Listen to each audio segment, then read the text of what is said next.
మహోన్నతుడు, మహిమ కలిగిన రాజు, మహాపరిశుద్ధుడైన యేసుక్రీస్తు పరిశుద్ధ నామంలో ప్రియమైన సహోదరి సహోదరులందరికీ శుభములు తెలియచేస్తున్నాను. దేవుని మాట జీవపు ఊట. దేవుని మాట లేకపోతే మనము బ్రతకలేము. అది మనల్ని దిశానిర్దేశం చేయగలుగుతుంది, మన ఆధ్యాత్మిక జీవితాన్ని బలపరుస్తుంది, మంచి మార్గంలో సన్మార్గంలో మనల్ని నడిపించగలుగుతుంది. అట్టి ప్రాముఖ్యమైన దేవుని మాట అనే ఈ శీర్షికకి మీ అందరినీ కూడా ప్రేమతో ఆహ్వానిస్తున్నాను. ఈ శీర్షికలో అనేకమైన కార్యక్రమాలు, విషయాలు మనం నేర్చుకుంటూ వస్తున్నాం. ఈరోజు ప్రాముఖ్యంగా దేవుని వాక్యము ఎలా పోల్చబడిందో గత కార్యక్రమంలో, గత ఎపిసోడ్లో మనము నేర్చుకున్నాం. ఈరోజు కూడా అదే వర్తమానాన్ని మనము తిరిగి మళ్ళీ ఇంకా కొన్ని పోలికలు ఎలా ఉన్నాయో మనము శ్రద్ధగా ధ్యానించి ఆధ్యాత్మిక జీవితాన్ని బలపరుచుకుందాం. ప్రియులారా, దేవుని వాక్యము దాని యొక్క పోలికలు పలు సందర్భాల్లో పలు విధాలుగా పోలికల్ని మనకు చూపించాడు. ఈ రోజున ఇంకొక రకమైనటువంటి పోలిక 1 పేతురు 2వ అధ్యాయము 3వ వచనములో నేను చదువుతున్నాను. క్రొత్తగా జన్మించిన శిశువులను పోలిన వారై నిర్మలమైన వాక్యమును పాల వలన రక్షణ విషయంలో ఎదుగు నిమిత్తము ఆ పాలను ఆపేక్షించుడి. గ్రహించాలి, ఇక్కడ ఈ భాగంలో వాక్యాన్ని పాలతో పోల్చాడు ఆయన.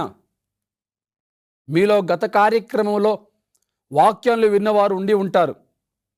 గత కార్యక్రమంలో వాక్యం అనే పోలిక ఎలా ఉంది అంటే, సుత్తెతో పోల్చాడు, ఖడ్గంతో పోల్చాడు, అగ్నితో పోల్చాడు, సబ్బుతో పోల్చాడు. అది ఏ సమయంలో ఎలా పనిచేస్తుందో కూడా మనము నేర్చుకున్నాం. ఈ రోజున ప్రాముఖ్యంగా ప్రియులారా, వాక్యాన్ని పాలతో పోల్చాడు. అవసరతను బట్టి, సమయ సందర్భాలను బట్టి వాక్యం యొక్క పోలికలు ఎలా ఉన్నాయో గ్రహించే ప్రయత్నము చేయాలి. పాలు, నిజమే, పాలు ఒక మనిషి యొక్క ఎదుగుదలకు ఎంతో ఉపయోగకరంగా ఉంటుంది. అందులో ఉండేటటువంటి ప్రోటీన్స్ కానీ విటమిన్స్ ఏవైతే ఉన్నాయో ఆరోగ్యానికి మంచివి, ఆరోగ్యానికి సహకరిస్తుంది, ఉపయోగకరంగా ఉంటుంది.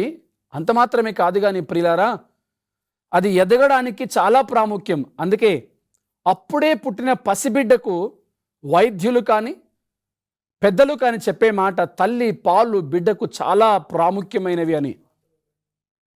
అలా శిశువుకు పాలిచ్చి పెంచి పోషించటము మనము సాధారణంగా చూస్తాం.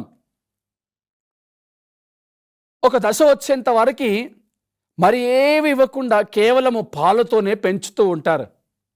ఇది శరీర సంబంధమైనటువంటి పోషణ. ఆత్మ సంబంధమైనటువంటి పోషణ విషయానికి వస్తే చూడండి వాక్యం ఎలా ఉందో. క్రొత్తగా జన్మించిన శిశువులను పోలిన వారై నిర్మలమైన వాక్యమును పాల వలన రక్షణ విషయంలో ఎదుగు నిమిత్తము ఆ పాలను, అంటే వాక్యం అనే పాలను మనందరము కూడా అపేక్షించాలి. దానికంటే ముందున్నటువంటి వచనము ఎంత ప్రాముఖ్యంగా ఆ మాట రాయబడిందో ఒకసారి చూద్దాం. అంతకంటే ముందున్నటువంటి మాట చూడండి. దుష్టత్వము, కపటము, వేషధారణ, అసూయ, దూషణ మాటలు ఇవన్నీ మనము మానుకోవాలంటున్నాడు. నేను చెప్పాను కదా, దేవుని మాట జీవపు ఊట. దేవుని మాట మనల్ని సరిచేస్తుంది, దేవుని మాట మనల్ని సన్మార్గంలోనికి నడిపిస్తుంది. అయితే మనలో ఉన్నటువంటి సమస్తమైన కపటము కానీ, దేవదూషణ కానీ, దూషణ కానీ, లేదా మనలో ఉన్నటువంటి దుష్టత్వము కానీ, వేషధారణ కానీ, అసూయ, వీటన్నిటినీ విడిచిపెట్టాలి అంటున్నాడు. చూడండి, వాటన్నిటినీ విడిచిపెట్టి అవన్నీ మానేసుకొని ఏం చేయాలా? క్రొత్తగా జన్మించిన శిశువులను పోలిన వారే ఆ వాక్యమనే నిర్మలమైన ఆ పాలను ఆపేక్షించు నిమిత్తము, వాక్యమనే పాల వలన రక్షణ విషయంలో మనమందరము ఎదుగు నిమిత్తమై ఈ పాలను మనము ఆపేక్షించగలగాలి. ప్రియులారా, ఇది నిర్మలమైనటువంటి వాక్యము. ప్రియ సహోదరి సహోదరులారా, లోకములో ఉన్నటువంటి పాలు కల్తీ పాలు ఈ రోజుల్లో మనం బజారులో చూస్తూ ఉన్నాం. ఈ మధ్య వింటున్నటువంటి వినికిడి, ఆ పాలిచ్చే బర్రెకు, ఆ గేదెకి మందులు ఇస్తున్నట్టుగా మనం వింటున్నాం ప్రియులారా. మనం తీసుకునే ఏ ఆహారమైనా ఈ లోకంలో మందులు లేకుండా ఏది తయారు చేయబడట్లేం లేదు. చివరికి ఆ పాలిచ్చే గేదె, ఆ జంతువుకి కూడా మందు ఇస్తున్నట్టుగా మనం వింటున్నాం. ఆ తర్వాత మళ్ళీ దాంట్లో నీళ్లు కలపడం కానీ, మరి పౌడర్లు కలపడం కానీ, ఈ రకంగా కొంచెం కల్తీ జరుగుతుంది. కానీ వాక్యం అనబడినటువంటి ఈ పాలు నిర్మలమైనటువంటి అన్నమాట. అక్కడ చూడండి, నిర్మలమైన వాక్యము వలన అంటున్నాడు. ఈ వాక్యములో కల్తీ లేదు. అబద్ధ బోధకులు ఉన్నారేమో, కల్తీ బోధకులు చేస్తున్నారేమో, కానీ ఈ వాక్యములో కల్తీ లేదు ప్రియులారా. ఈ వాక్యము నిర్మలమైనటువంటి వాక్యము. నీ పాపాన్ని విడిచిపెట్టాలి, నీ గత స్థితిని విడిచిపెట్టాలి, నీ దురలవాట్లను విడిచిపెట్టాలి, నీ పాపపు జీవితాన్ని విడిచిపెట్టాలి, నీ పాత స్థితిని విడిచిపెట్టేయాలి, నీ పాత అలవాట్లు మానుకోవాలి. ఇక్కడ చూడండి, సమస్తమైన దుష్టత్వము, సమస్తమైన కపటము, వేషధారణ, అసూయ, సమస్త దూషణ మాటలు మానేయాలి. మానేసి క్రొత్తగా జన్మించిన శిశువులాగా వాక్యం అనే పాలను నువ్వు ఆపేక్షించగలగాలి. అప్పుడప్పుడే దేవుని మందిరానికి వస్తారు. అప్పుడప్పుడే ఇంకా అడుగులు నేర్చుకుంటున్నారు క్రైస్తవ్యంలో. అప్పుడప్పుడే యెహోవా ఉత్తముడని రుచిచూచి తెలుసుకుంటూ ఉన్నారు. ఇంకా వాక్యములో ఎదగడం లేదు. అప్పుడప్పుడే దేవుని మందిరానికి వస్తూ ఉన్నారు. అప్పుడప్పుడే కొన్ని వాక్యాలు వారు గ్రహింపులోనికి వస్తున్నారు. అప్పుడే వాళ్ళు చేసే పని ఏంటంటే, పలానా దైవజనుడు ఇలా వాక్యం చెప్పాడు, పలానా దైవ సేవకుడు ఇలా వాక్యం చెప్పాడు అని రకరకాలుగా వక్రీకరించేటటువంటి జనాలు కూడా ఉంటూ ఉంటారు ప్రియులారా. ఆ గుంపులో నీవు ఉన్నావేమో పరిశీలించుకో ఒక్కసారి. వాక్యం అనే ఆ పాలను నువ్వు ఆపేక్షించాలి, నిర్మలమైన ఆ వాక్యాన్ని నువ్వు అంగీకరించాలి. అంతేకాని ఇంకా నీకు పరిపూర్ణతలోనికి రాలేదు, శిశువులాగా ఉన్నావు, శిశువు వలె ఇంకా ఆ వాక్యం అనే పాలను ఆపేక్షించవలసింది పోయి ఆ వాక్యాన్ని వక్రీకరిస్తున్నావేమో ఒకసారి చూడు. రక్షణ విషయంలో నువ్వు ఎదగాలి అంటే ఇంకా శిశువును పోలిన వారై అన్నాడు ఆయన. నువ్వు వయసులో పెద్దవాడవై ఉండొచ్చు, ఆత్మీయతలో ఆధ్యాత్మికంగా ఇంకా నువ్వు శిశువే. కాబట్టి వాక్యం అనే పాలను నువ్వు ఆపేక్షించాలి. ఆ పాలు నీ ఆధ్యాత్మిక ఎదుగుదలకు ఎంతో ఉపయోగకరంగా ఉంటుంది ప్రియ సంగమా. ఇది మరచి మనం దేవునికి అయాసకరంగా బ్రతుకుతున్నామేమో ఒకసారి గ్రహించే ప్రయత్నం చేద్దాం. రెండవది, ఈ కార్యక్రమంలో రెండవది, కీర్తనల గ్రంథము 119వ అధ్యాయము 105వ వచనంలో రాయబడింది, దేవుని వాక్యము దీపము వంటిది అని. అంటే ఇప్పుడు పాలు అయిపోయాయి కదా, దీపము దగ్గరికి వద్దాం. యేసుక్రీస్తు ప్రభువారు ఒక మాట చెప్పారు, ఎవడైనను దీపమును వెలిగించి దీపస్తంభం మీద పెడతాడు కానీ కింద పెట్టడు అన్నాడు. కీర్తనీయుడైన దావీదు గారు, నీ వాక్యము నా పాదములకు దీపము, నా త్రోవలకు వెలుగై ఉన్నది అన్నాడు 119వ కీర్తన 105వ అధ్యాయములో. దేవుని వాక్యము మన పాదములకు దీపమై ఉండాలి. రాత్రుల్లో మనం ఎక్కడైనా బయటికి వెళ్తున్నప్పుడు, చీకటిగా ఉన్నప్పుడు మనం ఒక టార్చ్ లైట్ వేసి అడుగడుగు ఆ టార్చ్ లైట్ని వాడుతూ ఉంటాం కదా. అలాగనే ఈ లోకంలో మనము జీవిస్తుండగా వేసే ప్రతి అడుగు అది వాక్యానుసారమైనదా కాదా? ఎక్కడ నేను వాక్యానికి వ్యతిరేకంగా వెళ్ళిపోతున్నానేమో, నా అడుగులు ఎటువైపు వెళ్ళిపోతున్నాయి అని ఆలోచించగలగాలి. ఇరుకు మార్గం ఉన్నది, విశాల మార్గం ఉన్నది. కానీ మన ప్రభు మనకు దిశానిర్దేశం చేశాడు. ఇరుకు ద్వారమున ప్రవేశింప పోరాడుడి అన్నాడు. ప్రవేశించండి అనలేదు ఆయన, పోరాడండి. గత కార్యక్రమంలో మీలో చాలా మంది విని ఉంటారు కదా. గత కార్యక్రమంలో మనం విన్నాం, ఇరుకు ద్వారమున ప్రవేశింప పోరాడుడి. పోరాడాలి. ఆ దారి ఇరుకు దారికి, సంకుచితమైనటువంటి దారి. అడుగడుగున కొన్నిసార్లు ఇబ్బందులు, శ్రమలు, ఆటంకాలు, నిందలు, అవమానాలు రావచ్చు, వస్తాయి. ఆ దారి అంతే చాలా సంకుచితంగా ఉంది, ఇరుకుగా ఉంది. కానీ అందులో పోరాడండి అని వాక్యం చెప్తుంది. ప్రవేశించండి అనలేదు, పోరాడమన్నాడు. నువ్వు అడుగులేస్తున్న ప్రతిసారి దేవుని వాక్యమనే ఆ దీపం పట్టుకొని అడుగులేయాలి. విశాల మార్గంలో నియమ నిబంధనలు లేవు, క్రమము లేదు, అక్రమం ఉన్నది అక్కడ. విశాలత, అక్రమము, పాపము, అడిగేవారు లేరు, చెప్పేవారు లేరు, స్వేచ్ఛ. కానీ ఇరుకు మార్గం అలా కాదు. అడుగడుగున నియమ నిబంధనలు, నా కుమారుడా, నువ్వు పండుకున్నప్పుడు, నువ్వు లేచినప్పుడు, త్రోవలో నడుచున్నప్పుడు, ఇంట కూర్చుంటున్నప్పుడు ఇలా ఉండాలి అని దేవుని వాక్యము సెలవిస్తుందే. నీ ఆధ్యాత్మిక జీవితంలో ప్రతిరోజు ప్రతి అడుగు దీపాన్ని అంటే వాక్యాన్ని పెట్టుకొని నువ్వు అడుగు వేయగలగాలి. నీవు నడిచే త్రోవలకు అది వెలుగు ఇవ్వగలగాలి. చాలామంది ఓ నిర్ణయం తీసుకుంటారు, అడుగేస్తారు, తర్వాత అందులో సమాధానము లేక, అందులో శాంతి లేక, అందులో సంతోషము లేక, అందులో వెలుగు లేక జీవితం అంధకారం అయిపోయినట్లుగా ఇబ్బంది పడుతూ ఉంటారు. ప్రియులారా, మన భాషలో చెప్పాలి అంటే స్వయం కృత అపరాధము. వేసే ప్రతి అడుగు వాక్యానుసారంగా వేయకుండా వాక్యానికి విరుద్ధంగా వేస్తారు, వాక్యానికి వ్యతిరేకంగా వేస్తారు. ఏమి కాదులే అనుకుంటారు. దేవునికి దూరంగా ఉండేటటువంటి, ఆధ్యాత్మిక జీవితాన్ని పాడు చేసేటటువంటి, ఆత్మీయ స్థితిని పాడు చేసేటటువంటి నిర్ణయాలు, తప్పుడు నిర్ణయాలు, వాక్య విరోధమైనటువంటి నిర్ణయాలు తీసుకొని ఇప్పుడు అంటున్నారు కదా, నాకు సమాధానము లేదు, నాకు సంతోషము లేదు, ఇక నా జీవితం అంతా ఇంతే, ఎన్నో కష్టాలు, ఎన్నో ఇబ్బందులు. ఎందుకో తెలిసినా, నీ జీవితంలో 119వ కీర్తన 105వ వచనము పని చేయట్లేదు. ఆయన వాక్యము నా పాదములకు దీపముగా ఉండాలి, మన త్రోవలకు వెలుగుగా ఉండాలి. అంటే చూడండి, తర్వాత వాక్యాన్ని దీపముతో పోల్చడము మనం ఇక్కడ గ్రహిస్తున్నాం.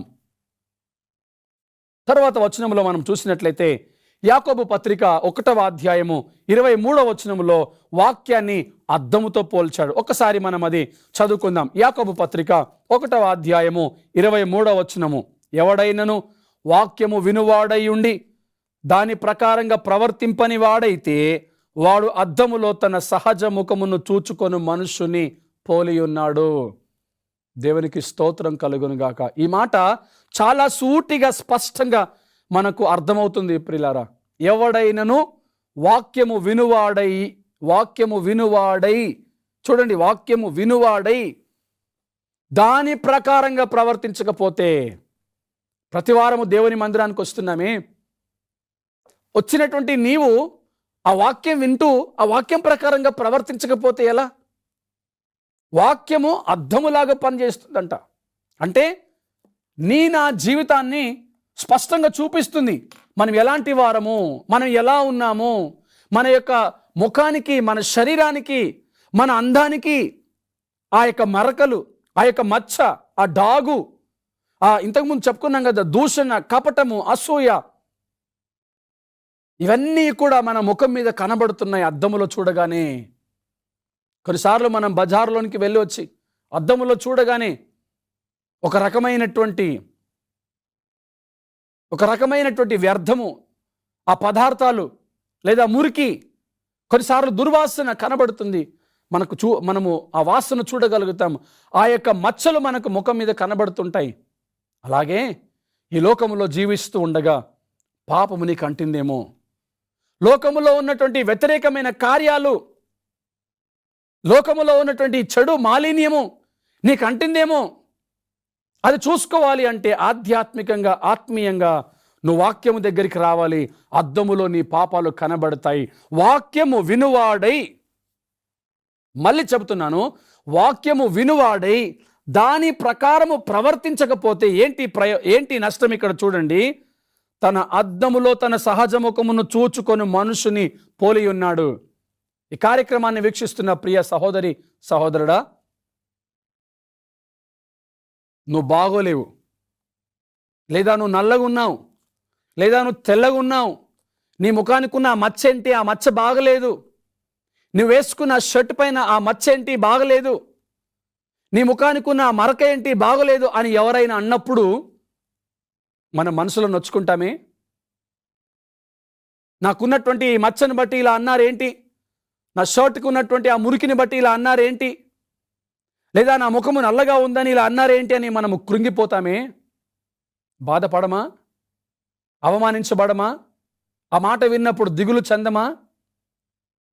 నువ్వు వాక్యం విన్న తర్వాత నీ బ్రతుకును మార్చుకోకపోతే, పోనీలే నాకెందుకు, ఉండని, మరకలున్నా ఏం కాదు, మురికి ఉన్నా ఏం కాదు, చెడు ఉన్నా ఏం కాదు, పాపమున్నా ఏం కాదు, నా ముఖం ఎలా ఉన్నా ఏం కాదు, అని చూసి చూడనట్టుగా నీ ముఖానికి, నీ శరీరానికి, నీ యొక్క ఆధ్యాత్మిక జీవితానికి ఎన్నున్నా ఎవరేమనుకున్నా పర్వాలేదని తల కిందికి నేను వేసుకొని వెళ్ళిపోతున్నావు అంటే నీ బ్రతుకు నువ్వు మార్చుకోలేకపోతున్నావు.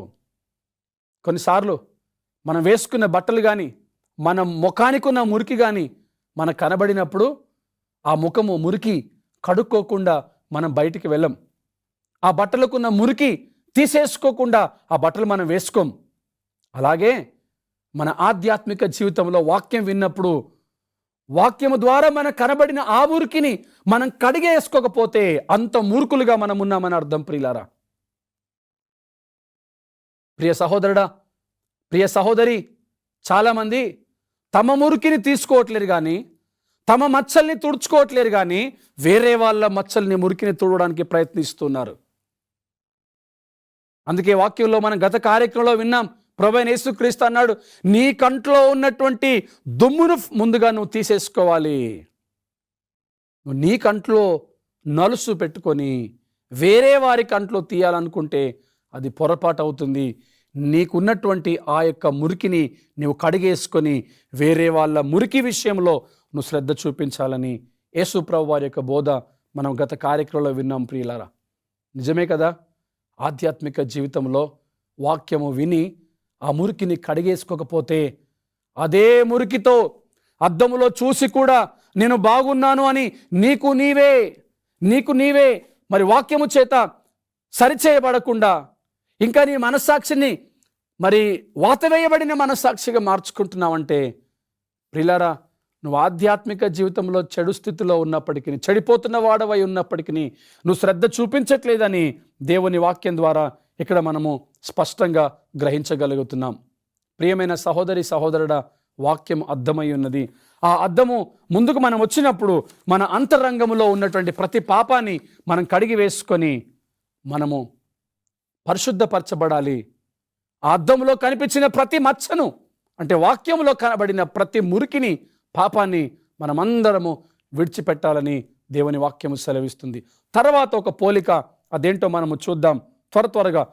తర్వాత ఉన్నటువంటి పోలిక, దేవుని వాక్యము తేనె వంటిది. కీర్తనల గ్రంథము 119వ అధ్యాయము 103వ వచనములో చూసినట్లయితే, నీ వాక్యములు నా జీవకు ఎంతో మధురములు, అవి నా నోటికి తేనె కంటే తీపిగా ఉన్నవి. భక్తుడు ఈ మధురమైనటువంటి వాక్యాన్ని రాశాడు. ఆ వాక్యాన్ని చాలా మాధుర్యంగా పోల్చాడు ఆయన. ప్రభువా, నీ వాక్యము ఎంత మధురమైనది, నా జీవకు మధురమైనది, తేనె కంటే తీపిగా ఉన్నది. ఈ వాక్యము తేనె కంటే తీపిగా ఉన్నది అంటాడు ఆయన. చూసారా ఎన్ని రకాలుగా పోల్చాడో వాక్యాన్ని. నువ్వు ఎన్ని రకాలుగా వాక్యాన్ని ఆస్వాదించగలుగుతున్నావు, ఎన్ని రకాలుగా నువ్వు వాక్యాన్ని చూడగలుగుతున్నావు.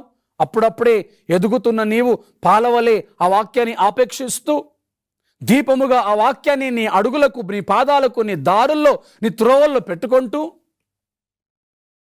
అద్దముగా నీ ముందు పెట్టుకొని నీ పాపాలు కడిగి వేసుకొని కనబడిన ప్రతి మచ్చను, ప్రతి డాగును విడిచిపెడుతూ, ఇప్పుడు తినే విషయానికి వస్తే తేనె కంటే మధురమైనటువంటి ఈ యొక్క వాక్యాన్ని నువ్వు తినగలుగుతున్నావా? భక్తుడైనటువంటి దావీదు అంటున్నాడు, నా జీవకు మధురము, తేనె కంటే తీపి. అది నీ వాక్యము యొక్క శక్తి, అది నీ వాక్యముకున్నటువంటి ప్రాముఖ్యత, ప్రాధాన్యత అంటాడు ఆయన. ఒకానొక సందర్భంలో దావీదు గారికి ఇక రాజు అయిపోయాడు. ఆయన సింహాసనం మీద కూర్చున్నాడు. ఇంతకుముందు రాత్రింబవళ్ళు ఆయన దేవుణ్ణి ఆరాధించేవాడు. ప్రజా పరిపాలనలో సింహాసనం మీద కూర్చున్నాడు. ఇదిగో ఎవరైనా వచ్చి మందిరానికి పిలుస్తారేమో అని ఎదురు చూస్తున్నాడు. అలా పిలిచినప్పుడు చాలా సంతోషించాడు. ఆయన అంటాడు కదా, నీ మందిరములో పిచ్చుకలకు స్థలము దొరికిందయ్యా. ఎంత సంతోషపడుతున్నాడు. ఆయన మందిరము చూడవలనని ఆయన ప్రాణం ఆశగొనుంటుందని ఆయన వాక్యంలో కూడా రాయడం మనం గమనిస్తున్నాం. ప్రియులారా, అంత ఆశ కలిగిన దావీదు అంటాడు కదా, ఇదిగో నీ వాక్యము మధురము, నీ వాక్యము నా జీవకు మధురము, అది తేనె కంటే తీయగా ఉన్నదని. ఈరోజు చాలామంది దేవుని వాక్యం అంటే చాలా బలహీనంగా ఉండిపోతున్నారు. దేవుని మందిరానికి వచ్చినప్పుడు వాక్యం ఇంత తేనె, ఇంత తీపిగా, ఇంత మాధుర్యంగా నీకు వినబడుతూ ఉంటే నిద్రపోయేవారు ఎంతమంది ఉన్నారో ఒక్కసారి ఆలోచించండి. వారమంతా కష్టపడి వారానికి ఒక్కసారి విశ్రాంతి దినాన దేవుని మందిరానికి రమ్మని దేవుని వాక్యము ఆజ్ఞ సెలవిచ్చినప్పుడు వారమంతా కష్టపడినటువంటి నీవు ఆ కష్టాన్ని యొక్క అలసట తీర్చుకోవడానికై పడుకోవడానికి దేవుని మందిరానికి వస్తున్నావా? ఎక్కడైనా మనకు తేనె కనిపించినప్పుడు ఏం చేస్తాము? ఆ తేనె తీసుకొని తినడానికి ఎంత పరితపన చెందుతాం, ఎంత ప్రయాసపడతాం. ఆ పురుగులు మనల్ని కరుస్తున్నా, ఆ తేనెటీగలు మనల్ని కరుస్తున్నా పట్టించుకోకుండా తినే ప్రయత్నం చేస్తాం. ఎంత ఆసక్తి తేనె అంటే! అంతకంటే తీయగా ఉన్న ఈ వాక్యాన్ని నువ్వు చూడడానికి, రుచి చూడడానికి ఎంత ఆసక్తి కలిగి ఉన్నావు. నీ ముఖములో, నీ హృదయములో ఆ ఆసక్తి రేకెత్తించబడాలి ప్రియులారా. అది వాక్యం పట్ల నీకున్నటువంటి శ్రద్ధ. నా జీవానికి మధురంగా ఎలా ఉండకపోతుందో, ఇక నా జీవితాన్ని ఎలా మలచబోతుందో ఈ వాక్యం. ఈరోజు ఆ తీయనైనటువంటి తేనెను నేను తినాలి, ఆస్వాదించాలి అనే ఆసక్తి నీలో ఉండగలగాలి. ఎన్ని రకాలుగా వాక్యాన్ని పోలుస్తున్నాడు ఆయన, ఎన్ని రకాలుగా వాక్యాన్ని చూపిస్తున్నాడు ఆయన. ప్రియ సంగమా, మనమందరము చివరి దినాల్లో ఉన్నాం. ఈ వాక్యాన్ని మనం ఆస్వాదించకపోతే, ఈ వాక్యాన్ని మనము తినకపోతే ప్రమాదంలో పడిపోతామన్న విషయాన్ని గ్రహించాలి. విడిచిపెట్టబడతాం. యేసు ప్రభువు రెండవసారి లోకానికి వచ్చినప్పుడు మనము సిద్ధపరచబడము. సిద్ధపాటు లేకపోతే విడిచిపెట్టబడతాం ప్రియులారా. శ్రద్ధగా గమనించాలి. చిన్న పిల్లలకి తేనెనిస్తూ ఉంటారు. ఈరోజు మన ఆధ్యాత్మిక జీవితంలో మనము శిశువులను పోలిన వారమై ఆ పాలను, నిర్మలమైన ఆ పాలను ఆపేక్షించినట్లుగా ఇదిగో మనము ఈ తేనెను కూడా ఆస్వాదించగలగాలి. జుంటు తేనె దారాల కన్నా మధురమైనటువంటి దేవుని వాక్యాన్ని నువ్వు ఏ విధంగా స్వీకరిస్తున్నావు, నువ్వు ఏ విధంగా అంగీకరిస్తున్నావు, ఏ విధంగా దానిని తినడానికి సిద్ధపడుతున్నావు? దేవుని మందిరానికి వచ్చినప్పుడు ఎందుకు నీకు ఆ బలహీనత? దేవుడు మాట్లాడుతున్నప్పుడు ఎందుకు నీకు ఆ యొక్క బలహీనత? క్రమము లేకుండా, క్రమశిక్షణ లేకుండా దేవుని మందిరములో దేవుని వాక్యము వినబడుతున్నప్పుడు, ఆయన తన స్వరాన్ని నీకు వినిపిస్తున్నప్పుడు నీ హృదయాన్ని ఎందుకు కఠినపరుచుకుంటున్నావు? నీ చెవుల్ని ఎందుకు మందము చేసుకుంటూ ఉన్నావు? క్రమశిక్షణ ఉండవలసినటువంటి నీవు అక్రమముగా ఎందుకు ఉంటున్నావు? భయభక్తులు లేకుండా ఎలా విచ్చలవిడితనంతో ఉండగలుగుతున్నావు? అది నీ జీవితంలో పని చేయాలని ప్రభు నిన్ను ఆ రీతిగా వాక్యము ద్వారా దర్శిస్తున్నాడు ఆయన. ప్రియ సంగమ, గమనించు. జుంటు తేనె దారాల కన్నా మధురమైన ఈ దేవుని వాక్యం, జీవకు మధురమైనటువంటి ఈ వాక్యము నువ్వు ఆస్వాదించగలిగినట్లయితే నీ జీవితంలో ఘనమైన కార్యాలు జరుగుతాయి. అలాగే నీ ఆధ్యాత్మిక స్థితి ఆశీర్వాదకరంగా ఉంటుంది ప్రియులారా. ఇది మనకు ఉపయోగకరంగా సమయ సందర్భాలను బట్టి, ఒక రకంగా తేనె, అక్కడేమో దీపము, ఇంకొక రకంగా అద్దము, ఈ రకంగా రకరకాలుగా పోల్చాడు. అంటే నీ ఆత్మీయ క్షేమాభివృద్ధి కొరకై ఆయన అలాంటి వాక్యాన్ని నీవు నేను ఆస్వాదించాలని కోరుకుంటూ ఉన్నాడు. చిన్న ప్రార్థన చేసుకొని ఆశీర్వాదాలు పొందుకుందాం. మహాపరిశుద్ధుడా, మహోన్నతుడా, మీ వాక్యము పాల వంటిది, మీ వాక్యము అద్దము వంటిది, మీ వాక్యము తేనె వంటిది నాయన. అలాంటి వాక్యము చేత మమ్మల్ని మీరు బలపరచండి. మీ వాక్యానికి లోబడి వాక్యము విని గైకొని దాని ప్రకారంగా జీవించటానికి మీ కృపాశక్తిని మాకు దయచేయమని, ఈ కార్యక్రమాన్ని వీక్షిస్తున్న ప్రతి వారిని ఆశీర్వదించమని యేసుక్రీస్తు నామమున ప్రార్థిస్తున్నాము తండ్రి. ఆమేన్.